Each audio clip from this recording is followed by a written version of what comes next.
మంచి చేస్తారని మా భర్త టీచర్ మీకు అవుతుంది. అందరూ కలిసి మిమ్మల్ని మీరేదో మాకు మంచి చేస్తారని ఓట్లేశారండి. మీరు ఇదేనా అండి చేసేది? ఉన్నది ఒకటే ఇల్లు అండి, ప్రతి ఒక్కరికి ఒకే ఇల్లు ఉంటుందండి. మీలాగా ఇవన్నీ ఇల్లు ఉన్నాయండి. మీరు ఇక్కడ కూడా కొడితే వేరే కాడికి వెళ్ళిపోదండి. ఏంటండి ఇన్ని సంవత్సరాలు లేదు ఇప్పుడే ఎందుకు వచ్చిందండి? అంటే మా అన్యాయం చేసి మీరు వేరే స్టేట్ వేరే దేశం వాళ్ళకి చేసి మమ్మల్ని అన్యాయం చేస్తారా సార్? రూపంలో వస్తే ఒక ప్రాంతం కూలిపోతారు సార్. హైదరాబాద్ పనిపిస్తాను సార్. మేము ఉండాలా పోవాలని సార్. ఒకవేళ మీరు కనుక వచ్చి మా ఇల్లు కూడగొట్టాలనుకుంటే మేము చచ్చిపోయినాకనే కూడగొట్టాను సార్. మమ్మల్ని అందరూ చంపేసి కూడగొట్టారు సార్. మళ్ళీ ఈఎంఐ కట్టాలి. ఎన్నో ప్రాబ్లమ్స్ ఉంటాయి. పిల్లలు తెలంగాణ పీపుల్ని అన్యాయం చేయకండి సార్. అన్యాయం చేయకండి సార్.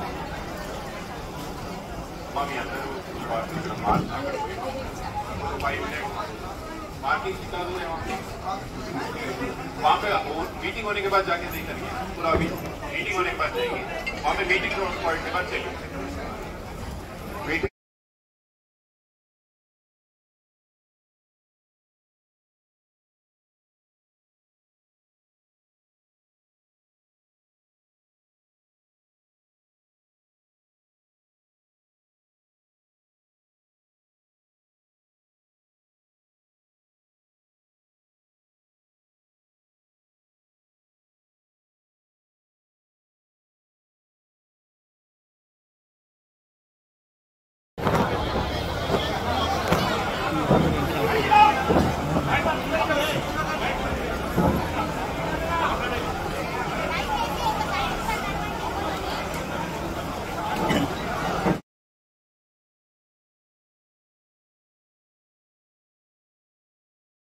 FTL అనేది ఎక్కడ ఉంది, బఫర్ జోన్ అనేది ఎక్కడ ఉంది?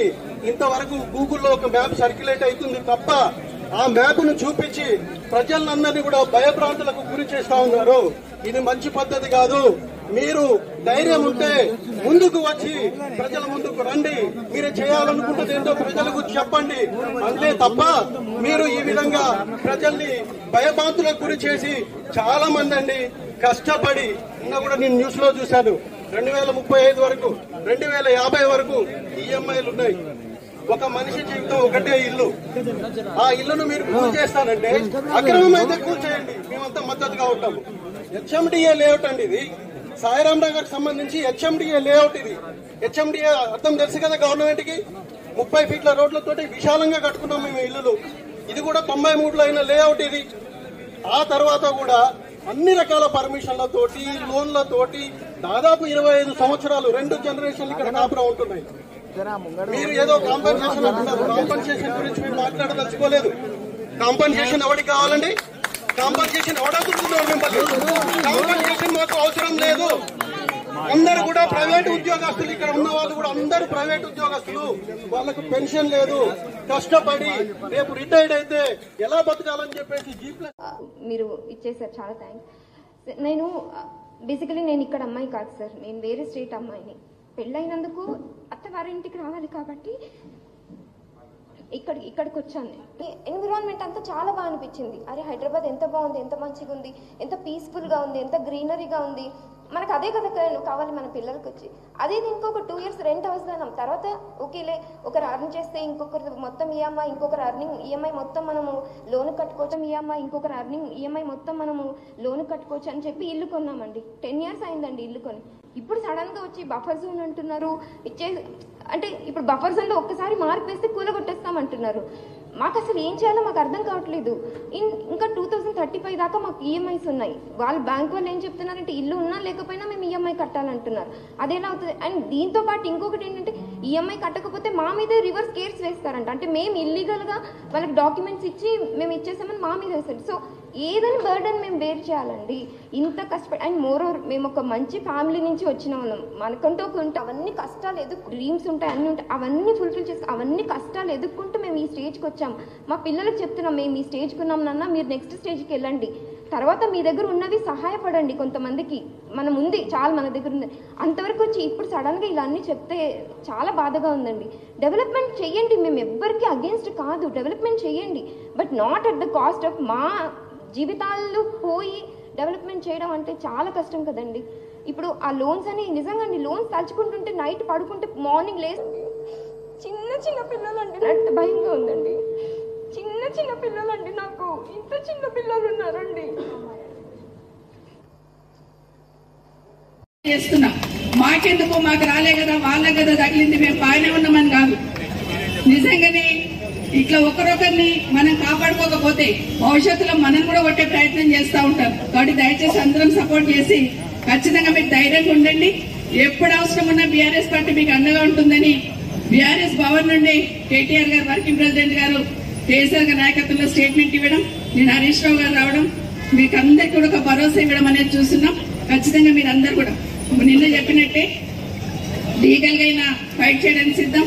అసలు మీ దగ్గరికి రాకుండా ఆపాలనే ఉందని తాపత్రయం, ఆ విధంగా ఫైట్ చేద్దాం. మీరందరూ గట్టిగా ఉండండి అని మీకు అందరూ కూడా మరొకసారి మనవి చేస్తే, ఇప్పటికీ కూడా ఒక క్లారిటీ ఇస్తలేదు, ఇప్పటికీ కూడా ఎంతవరకు ఏం పోతుంది అని ఒక క్లారిటీ ఇస్తలేదు అధికారంలో ఉన్న వాళ్ళు. ఎందుకంటే వాళ్ళకి క్లారిటీ లేదు, ఏదో ఒక భయం చేసి భయభ్రాంతులు చేసి లబ్ధి పొందాలనే ప్రయత్నం చేస్తున్నారు. మీరు ధైర్యంగా ఉండండి, ఖచ్చితంగా మీ పక్షాన బీఆర్ఎస్ పార్టీ ఉంటుందని మీకు అందరికీ మనవి చేస్తా ఉన్నాను.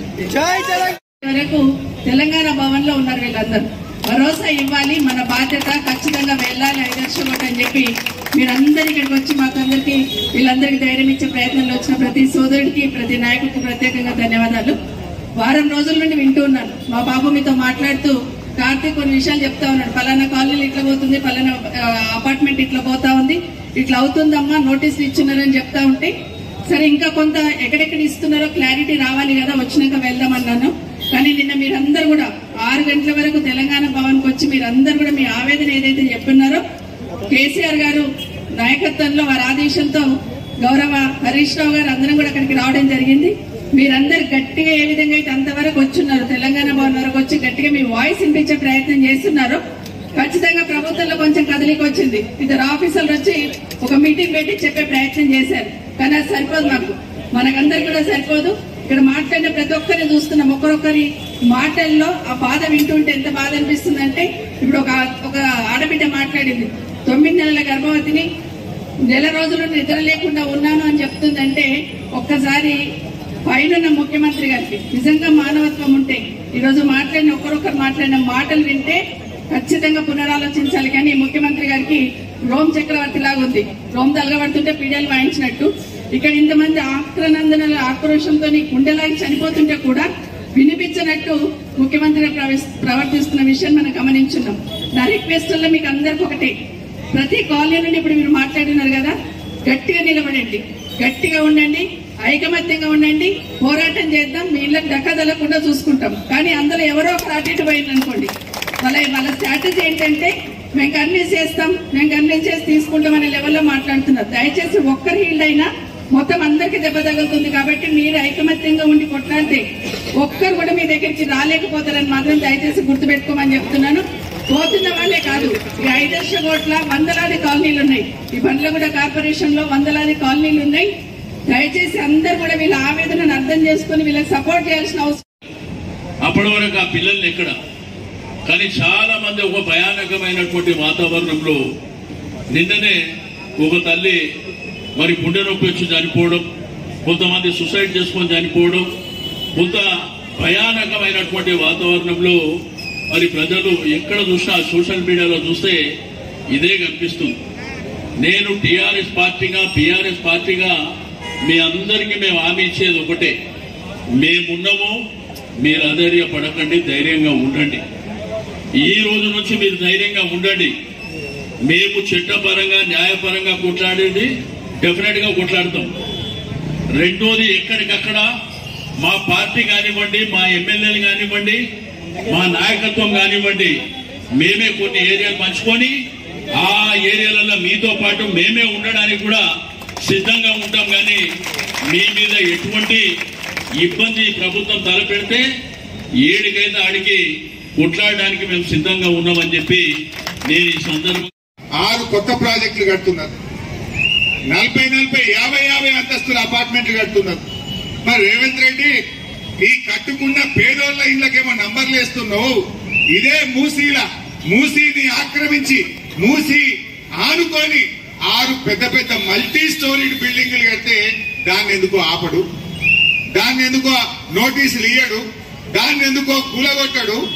ఎందుకంటే వాళ్ళు పెద్ద వాళ్ళు. ఈ పేదవాళ్ళు నోరు లేని వాళ్ళను, ఈ పేదవాళ్లను ఏం చేసినా ఎవరు రాడనుకుంటుండు.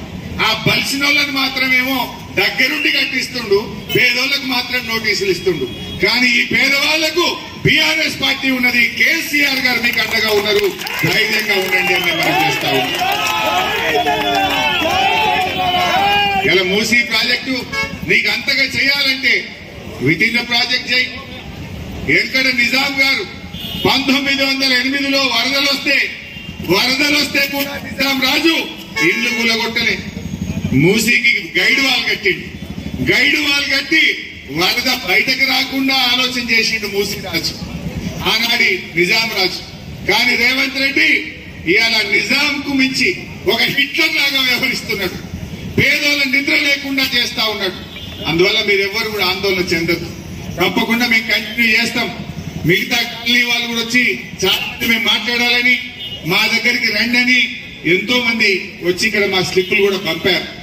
అంతటికి రాలేకపోయినా డెఫినెట్ గా ఎమ్మెల్యేలుగా విడిపోయి మీ కాలనీలకు వచ్చి ఎక్కడ సమస్య వచ్చినా మీకు అండగా నిలబడతాం. నిన్న మీకు చెప్పినట్టుగా మా legal cell, BRS party legal cell Telangana Bhavan లో కూర్చొని ఉంటది. ఎందుకంటే మీరు చూసిండ్రు రేవంత్ రెడ్డి తమ్ముడు ఆయనకు నోటీస్ ఇచ్చిండ్రు, 1 నెల రోజులు నోటీస్ ఇచ్చిండ్రు. ఆ కాలనీకి 1 నెల రోజులు నోటీస్ ఇస్తే కోర్టుకు పోయి మెల్లగా స్టే తెచ్చుకో అన్నట్టు. రాహుల్ గాంధీ పొద్దుగా లేస్తే టీవీలలో మాట్లాడుతుండు, बुलडोजर राज नहीं चलेगा अंटाడు. फिर तेलंगाना में क्या चल रहा राहुल गांधी? तेलंगाना में आज बुलडोजर का राज चल रहा. ये काम करो, वो आपका हाथ का निशाना निकाल के बुलडोजर का निशाना रख लो. तुम क्या समझ रहे? हस्తం गुर्तु తీసి बुलडोजर గుర్తు పెట్టుకో. ఏం పేదలను బుల్డోజర్లు పెట్టి ఇబ్బంది పెట్టారా? పాపం ఆ గర్భిణీ స్త్రీ, అమ్మాయి పేరు మర్చిపోయినా, 9 నెలల నిండు గర్భిణి సరిత అనే అమ్మాయి ఇక్కడికి వచ్చి 1 నెల రోజుల నుంచి నిద్రపోతలేనన్నా, కంటి మీద కురుకు లేదని 9 నెలల గర్భిణి మాట్లాడినప్పుడు నిన్న తెలంగాణ భవన్ కు వచ్చి అక్క చెల్లెలు మాట్లాడుతుంటే నా కళ్ళలో నీళ్లు ఆగలేదు. నీళ్లు కారిపోయింది నాకు తెలియకుండానే. నాకు అర్థమైతలేదు ఈ రేవంత్ రెడ్డిని రాతి గుండెనా ఇంకేమన్నా గుండెనా నాకైతే అర్థమైతలేదు. మీ బాధలు వింటుంటే, మీ కన్నీళ్లు చూస్తుంటే రాతి గుండె కూడా కరిగిపోతుంది. కానీ రేవంత్ రెడ్డి గుండె ఎందుకు కరుగుతలేదో నాకైతే అర్థమైతలేదు. ఈ రేవంత్ రెడ్డి ఆయన ఏదో పెద్ద శుద్ధపూస లెక్క మాట్లాడుతుండు. కొడంగల్ల ఆయన కట్టుకున్న ఇల్లే చెప్పుకుంటలో ఉన్నది. రేవంత్ రెడ్డి నువ్వు కట్టుకున్న ఇల్లు రెడ్డి కుంటలో సర్వే నంబర్ 1138లో నీ ఇల్లు ఉంది కదా. ఫస్ట్ నీ ఇల్లు కూలగొట్టు. నీ ఇల్లే రెడ్డి కుంటలున్నది, నీ తమ్ముని ఇల్లే ఎఫ్టీఎల్ ఉన్నది. నీ తమ్మునికో రూలు, నీకో రూలు, గరీబులకు ఒక రూలా అని నేను అడుగుతా ఉన్నా. ఇదెక్క న్యాయం? ఈ పేదలు ఎంతో జీవితకాలం ఇంకోటి కానీ యాక్సెప్ట్ చేస్తాం. అప్పటి వరకు అందరికి చెప్పేదంటే ఏ కాలనీ వాళ్ళైనా ఎలాంటి సర్వేలను అనుమతించకండి. మీ కాలనీలో ఎవరు కొత్తగా వచ్చినా కూడా ఎవరిని అనుమతించకండి. ఏ విషయం ఉన్నా, ఎలాంటి విషయం ఉన్నా పార్టీ అండగా ఉంది. పార్టీ యొక్క అనుమతి తీసుకొని, పార్టీ పెద్దల సలహాలు తీసుకొని ముందుకెళ్దాం తప్ప ఎట్టి పరిస్థితుల్లో కూడా మనం జాగాలు ఖాళీ చేసేది లేదు. ఎవడు వచ్చినా ఖబర్దారని ఈ సందర్భంగా మీకు ఒక్కటే తెలియజేస్తున్నాను. Thank you very much.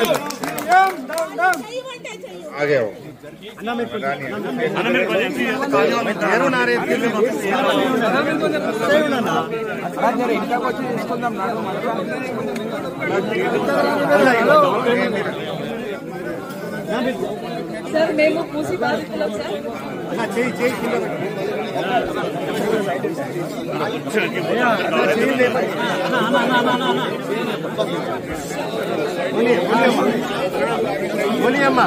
Sir మేము మూసి బాధితున్నాం సార్. టీవీ ఆన్ చేస్తే రెడ్ లైన్ అంటారు, బ్లూ లైన్ అంటారు. మాకు ఏమి తెలియదు సార్ ఏ రెడ్ లైన్ ఏ బ్లూ లైన్, కానీ ఇక్కడ వరకు వెళ్ళిపోతుంది అని సర్వేలో చెప్తున్నారు సార్. మాకున్నది ఒకే ఒక ఇల్లు సార్, మీద ఏమీ ఆస్తులు లేవు. ఒక్క ఇల్లు కోసమే మేమిద్దరం కష్టపడుతున్నాము. మేము ఐటీ జాబ్ హోల్డర్స్, మాకు ఎప్పుడు ఉద్యోగాలు ఉంటాయో తెలియదు, ఎప్పుడు వెళ్తాయో కూడా తెలియదు, ఎప్పుడు రిసెషన్ వస్తుందో తెలియదు. కానీ ఏదో ఒక ఇల్లు ఉంటే మా పిల్లలకి మా ఫ్యూచర్ కి బాగుంటుందని. నేను అనంతపూర్ ప్రాపర్ సార్, నాది హైదరాబాద్ కాదు. అనంతపూర్ నుంచి ఇక్కడ వచ్చి మా జాబ్స్ ఉన్నాయి, మేము ఇక్కడ ఏదో మా పిల్లల ఫ్యూచర్ బాగుంటుందని అక్కడ ఏదో ఆస్తులు అమ్ముకొని ఇక్కడ వచ్చి కొన్నాం సార్. ఇప్పుడు సడన్ గా వచ్చి ఇది మీ ఇల్లు కాదు, మీ ఇల్లు కూల్ చేస్తామంటే మేము ఎక్కడ వెళ్ళాలి? మాకు ఏ 2 BHK వద్దు సార్, ఏమీ వద్దు. మాకు ఇక్కడ ఆఫీసెస్ దగ్గర, స్కూల్స్ దగ్గర పిల్లలు సేఫ్ గా ఉన్నాము. ఇన్ని రోజులు ఒక టెన్షన్ లేకుండా నిద్రపోయే వాళ్ళం. ఒక్క నిమిషం కూడా మాకు కరెంట్ పోయేది కాదు. ఇప్పుడు అన్ని కష్టాలే సార్. 9 months నుంచి చాలా కష్టపడుతున్నాం సార్. నిద్రపోవాలంటే భయం వేస్తుంది, లారీ సౌండ్ వస్తే భయం వేస్తుంది. పిల్లలు ఎగ్జామ్స్ ఉన్నాయి, హాఫ్ ఇయర్లీ ఎగ్జామ్ జరుగుతుంది. మా పిల్లలకి ఎలా చదివించుకోవాలో మా కాన్సన్ట్రేషన్ ఇవ్వలేకపోతున్నాం, సరిగా వంట చేయలేకపోతున్నాము. హస్బెండ్స్ కాన్సన్ట్రేట్ చేసి జాబ్స్ చేయలేకపోతున్నారు. ఆఫీస్కి వెళ్తే ఇంటి దగ్గర వచ్చి ఎవరు మార్క్ వేస్తారో, ఎవరు వచ్చి కూలగొడతారో, చాలా టెన్షన్ గా ఉంది సార్. ప్లీజ్ మా హౌసెస్ ని కాపాడండి సార్. మాకు ఇల్లు తప్ప వేరే ఏమి లేవు సార్. మేమందరం మైనార్టీ వాళ్ళం, అందరము ఏదో చేస్తాడు అని వేసాము, కానీ ఇంత అన్యాయం చేస్తాడు అనుకోలేదు సార్. ఇంత అన్యాయం చేస్తాడని ఎప్పుడు అనుకోలేదు sir. Thank you so much and thank you BRS party. Thank you so much, thank you so much BRS party.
చూడన్నా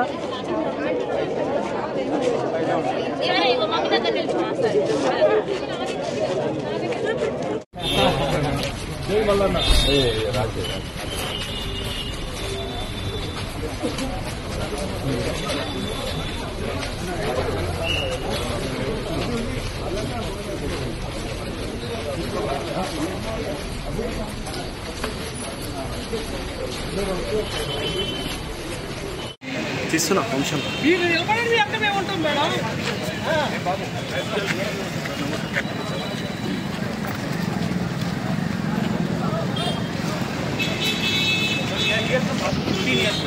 लास्ट 15 पूरा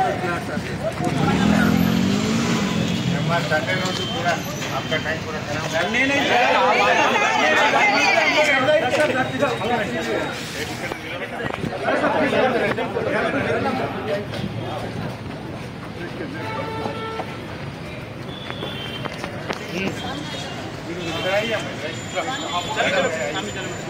मैडम के साथ आइए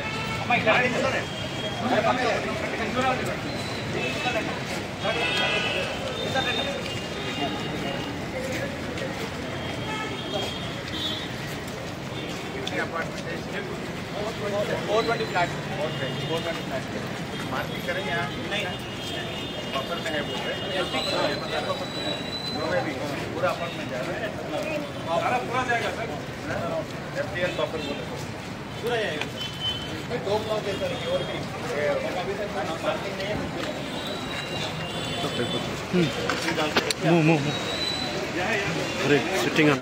కానీ ఇలా వేలాది మంది ప్రజలు నిరాశ్రయం రాత్రికి రాత్రే మీరు బుల్డోజర్లు తెచ్చి కూడగొట్టేటువంటి ప్రయత్నాన్ని మానుకోవాలని టీఆర్ఎస్ పార్టీ చెప్పదు.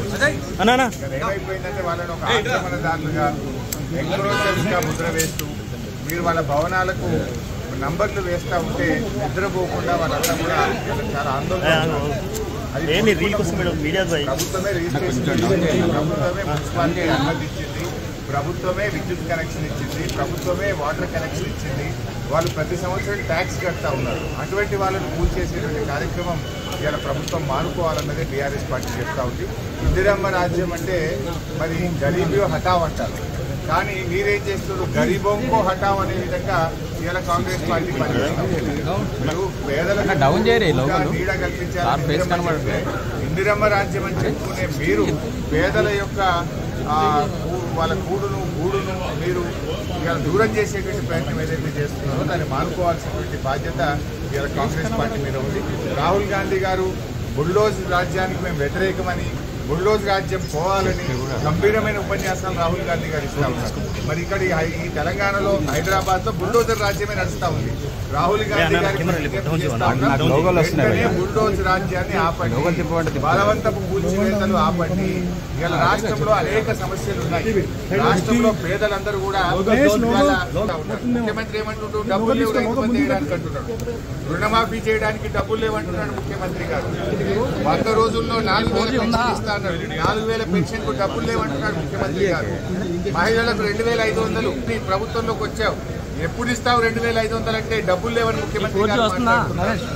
ఎస్సీ ఎస్టీ బీసీ మైనారిటీ హాస్టళ్లలో పిల్లలకు అన్నం పెట్టడానికి 7 నెలల నుంచి మెస్ ఛార్జీలు లేవు.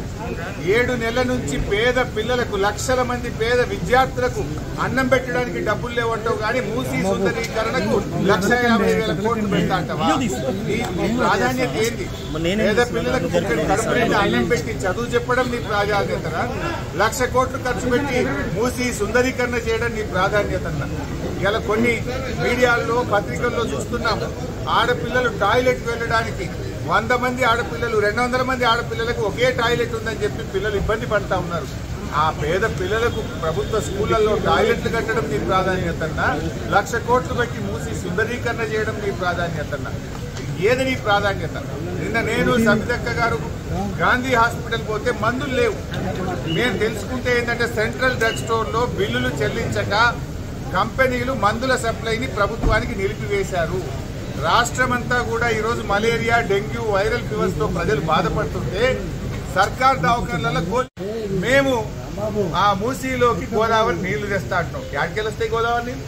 కేసీఆర్ కట్టించిన కాళేశ్వరం ప్రాజెక్టుకి వెళ్ళి గోదావరి నీళ్లు తెస్తా అంటున్నాడు. కాళేశ్వరం కూలిపోయిందని మాట్లాడేది రేవంత్ రెడ్డి, కాళేశ్వరం నుంచి మూసీకి గోదావరి నీళ్లు తెస్తా అని చెప్పేది కూడా రేవంత్ రెడ్డి. ఇది నోరా మోరా మాట్లాడుతూ అర్థం పర్థం ఉండాలి. కాళేశ్వరం కూలైపోయిందంటావు, కాళేశ్వరంకి వెళ్ళి నీళ్లు తెచ్చి గోదావరి నీళ్లు మూసిన వారిస్తా అంటావు.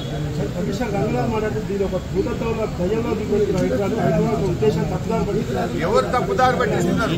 రంగనాథ్ గారు, మేము వాళ్ళ దగ్గర పోలే, ప్రజలే తెలంగాణ భవన్ ను అడ్రస్ వెతుక్కొని ఆటోలు తీసుకొని తెలంగాణ భవన్ కు వచ్చి మమ్మల్ని కాపాడండి, ఈ రేవంత్ రెడ్డి ఒక తుగ్లక్ లాగా వ్యవహరిస్తున్నాడు, ఈ పిచ్చి ప్రభుత్వం నుంచి మమ్మల్ని కాపాడండి అని ప్రధాన ప్రతిపక్షంగా ఈ రాష్ట్రాన్ని 10 ఏళ్లు పాలించిన కేసీఆర్ నాయకత్వం బాగుండే, కేసీఆర్ ఉండగా మమ్మల్ని మంచిగా చూసుకున్నాడు, ఈ రేవంత్ రెడ్డి వచ్చి మమ్మల్ని నిద్రపోనీయకుండా చేస్తున్నాడు, ఏ రాత్రి ఏమైతుందో మాకు తెలియకుండా గుండె ఆగిపోతుందా, కళ్ళు తెరుస్తామా తెరవమా అన్నంత బాధ ఉన్నది అని వాళ్ళు వచ్చి ఇక్కడికి కన్నీళ్లతో చెప్పుకున్నారు. మమ్మల్ని కాపాడండి అని చెప్పారు. వాళ్ళకు భరోసా ఇవ్వడానికి, వాళ్ళకి ధైర్యం ఇవ్వడానికి, వాళ్ళలో ఆత్మవిశ్వాసం పెంచడానికే కేసీఆర్ గారి ఆదేశం మేరకు బీఆర్ఎస్ పార్టీ ఎమ్మెల్యేలం ఎమ్మెల్సీలం వారి దగ్గరికి వెళ్తున్నాం. న్యూట్రిషన్ కిట్ బంద్ చేసిండ్రు. ఏంది అంటే గవర్నమెంట్ డబ్బులు ఇస్తలేదు, కంపెనీలు మందులు సరఫరా చేయడం లేదు అంటున్నారు. పేద ప్రజలకు మందులకు గోళీలు లేవని చెప్తావు, కానీ 1,00,000 కోట్లు పెట్టి మూసి సుందరీకరణ చేస్తా అంటూ అసలు నీ ప్రభుత్వం ఏం నడుపుతున్నావు? ఒక తుగ్లక్ ప్రభుత్వం లాగా అయిపోయింది, పిచ్చేడు చేతిలో రాయిలాగా అయిపోయింది. నీ ప్రాధాన్యత ఏంది? పేద ప్రజలకు మందులు ఇవ్వడం నీ ప్రాధాన్యతనా? పేద పిల్లలకు కడుపు నిండా అన్నం పెట్టడం నీ ప్రాధాన్యతనా? రైతులకు ఇచ్చిన మాట ప్రకారంగా 7,500 రైతు భరోసా ఇవ్వడం నీ ప్రాధాన్యతనా? 1,00,000 కోట్లు పెట్టి నువ్వు సుందరీకరణ చేయడం నీ ప్రాధాన్యత? ఏది నీ ప్రాధాన్యత? నువ్వు ఏం చెప్పి ప్రజలకు అధికారంలోకి వచ్చావు? ప్రజలకు ఇచ్చిన మాట ముందు నిలబెట్టుకో. సోనియా గాంధీ గారు తానే స్వయంగా హైదరాబాద్కు వచ్చి ప్రజలకు నేను మీ తల్లిగా హామీ ఇస్తున్నాను, ఇదే తుక్కుగూడలో మరి హామీ ఇచ్చారు. నేను అడుగుతా ఉన్న సోనియా గాంధీ గారిని, మీరు ప్రజలకు ఇచ్చిన హామీలు ముందు అమలు చేస్తారా? హామీలు పక్కన పెట్టి ప్రజలను గాలి కొదిలేసి పాలన పక్కన పెట్టి 1,00,000 కోట్లు పెట్టి మూసి సుందరీకరణ చేస్తారా? నిన్న ఆయన మాట్లాడుతున్నాడు దానం కిషోర్ గారు, మేము ఎవరిని బలవంతంగా తొలగించమని. మరి ఎందుకు డబుల్ బెడ్రూమ్ ఇల్లు ఇచ్చి బలవంతంగా మీరు వెళ్ళరా మెడ మీద కత్తి పెడుతున్నారు? ఎందుకు నంబరింగ్ చేస్తా ఉన్నారు? డ్రోన్లు పెట్టి ఎందుకు మీరు పైనుంచి ఎఫ్టీఎల్ డిసైడ్ చేస్తున్నారు? ఆ పెద్ద పెద్ద బడా కంపెనీలకు ఆ భూములు కేటాయించి అక్కడ సుందరీకరణ పేరు మీద రియల్ ఎస్టేట్ వ్యాపారం చేస్తారట. ఈ ముఖ్యమంత్రి గారు రియల్ ఎస్టేట్ మీద ఎక్కువ దృష్టి పెట్టి ఫార్మా సిటీకి కేసీఆర్ గారు 15,000 ఎకరాల భూమి సేకరిస్తే ఫార్మా సిటీని పక్కన పెట్టి అక్కడ రియల్ ఎస్టేట్ ఫోర్త్ సిటీ అని రియల్ ఎస్టేట్ బ్రోకర్ గా అవతారం ఎత్తిండు ముఖ్యమంత్రి గారు. ఆడ ఫార్మా సిటీని ఫోర్త్ సిటీ అంటాడు. ఈ మూసీ సుందరీకరణ పేరు మీద ఇక్కడ బడా బడా కంపెనీలు తెచ్చి ఇక్కడ కూడా రియల్ ఎస్టేట్ వ్యాపారం చేస్తున్నాడు. అసలు డిపిఆర్కే 1,500 కోట్లట. ప్రపంచంలో ఎక్కడన్నా విన్నామా? ప్రాజెక్టుకు 1,500 కోట్లంటే విన్నాం కానీ మూసీ ప్రాజెక్టు డిపిఆర్కే 1,500 కోట్లు పెట్టి డిపిఆర్ చేయిస్తారట. అంటే నువ్వు 1,500 కోట్లు పెట్టి డిపిఆర్ చేయిస్తా అంటున్నావు, కనీసం 150 కోట్లు పెట్టి పేద పిల్లలకు మందులు ఇవ్వడం చేత కాదా? పేద ప్రజలకు ప్రభుత్వ దవాఖానలో మందులు ఇవ్వడం మీద ఎందుకు దృష్టి పెట్టావు నువ్వు? ఎస్సీ ఎస్టీ బీసీ హాస్టల్లో అన్నం పెట్టడం మీద ఎందుకు ఆలోచించావు? ఇవాళ 9th 10th ప్రభుత్వ స్కూళ్లలో 9వ తరగతి 10వ తరగతి చదివే పిల్లలకు 7 నెలల నుంచి మధ్యాహ్న భోజనం యొక్క బిల్లులు రాక అన్నం పెట్టుడు కూడా ఇబ్బంది అవుతా ఉంది. ఈ సమస్యలన్నీ పక్కన పెట్టి ఈ సుందరీకరణ పేరు మీద ప్రజలను ఉసురు పోసుకోవద్దు, గోసబెట్టద్దు. ఇప్పటికైనా దీన్ని మానుకోండి. ప్రజలు స్వచ్ఛందంగా ఎవరైనా ముందుకు వస్తే తీసుకోవాలి తప్ప బలవంతంగా పోయి మార్కింగులు చేసుడు, ప్రజల్ని ఇబ్బంది పెట్టే కార్యక్రమం చేయకండి. ఒకవేళ నువ్వు మూసీ సుందరీకరణ చేయాలనుకుంటే ఉన్న దాంట్లో చెయ్యి. మా ప్రభుత్వం ఉండగా 32 ఎస్టీపీలు ఆనాడిపీలు కట్టి మూసీలోకి మురికి నీరు రాకుండా మేము ప్రారంభించాం కదా, అవి దాదాపు పూర్తి అవుతా ఉన్నాయి. ఇంకా కొంచెం బ్యాలెన్స్ వర్క్ ఉంది, దాన్ని పూర్తి చేయి. మూసీలో మురికి నీరు రాకుండా చేయి. మూసీలోకి ఇవాళ ఎక్కడి నుంచి గోదావరి నీళ్ళు తెస్తావు నువ్వు? కేసీఆర్ కట్టించిన కాళేశ్వరం ప్రాజెక్టు నుంచి మూసీకి నువ్వు మంచినీళ్ళు తెస్తా, గోదావరి నీళ్ళు తెస్తా అంటున్నావు. కాళేశ్వరం దండగంటావు, కాళేశ్వరం కూలిపోయిందంటావు. నిన్నేమంటాడు దానం కిషోర్? వారం రోజుల్లో టెండర్ పిలుస్తున్నాం.